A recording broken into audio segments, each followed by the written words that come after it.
சுட சுட இட்லிக்கு இந்த சட்னி செஞ்சு பாருங்கள். கடாய் ஒன்று அடுப்பில் வச்சுட்டு 2 ஸ்பூன் ஆயில் விட்டுக்கோங்க. 2 ஸ்பூன் துவரம்பருப்பு சேர்த்துக்கோங்க. கூடவே 2 கீத்து கருவேப்பிலை சேர்த்துக்கோங்க. வரமிளகாய் கிள்ளி சேர்த்துக்கோங்க. ஒரு 7 வரமிளகாயும் மீடியம் சைஸில் பெரிய வெங்காயம் சேர்த்துட்டு உப்பு சேர்த்து வதக்கிக்கோங்க. கூடவே மீடியம் சைஸ் மாங்காய் சேர்த்து வதக்கிக்கோங்க. ஒரு 5 நிமிஷம் வதக்கிட்டு மீடியம் சைஸில் உள்ள தேங்காவை நல்லா பல்லாக கீறிட்டு சேர்த்து நல்லா வதக்கி விட்டுட்டு ஒரு கைப்பிடி அளவு கொத்தமல்லி இலையை சேர்த்து நல்லா வதக்கி விட்டுக்கோங்க. நல்லா சட்னி ஆறட்டும். அதுக்குள்ளே இட்லி ஊற்றி வச்சிங்கன்னா அதோட அடுப்பில் வெந்துட்டு இருக்கும்.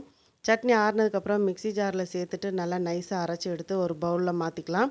பவுலில் மாற்றிட்டு கொஞ்சமாக மிக்ஸி ஜாரில் தண்ணி சேர்த்து அலசி சட்னியில் கலந்துருங்க. கலந்துட்டு இப்போ சட்னியை ஒரு தாளிப்பு கொடுத்துடலாம். கடாயில் எண்ணெய் ஊற்றி கடுகு, கடலைப்பருப்பு 1 ஸ்பூன் சேர்த்து கருவேப்பிலையும் சேர்த்து தாளித்து சட்னியில் கொட்டி கிளறிட்டு இட்லி ஒரு பக்கம் வெந்திருக்கும். தண்ணியை தெளித்து அப்படியே சூப்பராக தட்டில் சுட சுட 2 இட்லி எடுத்து வச்சு சட்னி வச்சு சர்வ் பண்ணி பாருங்கள்.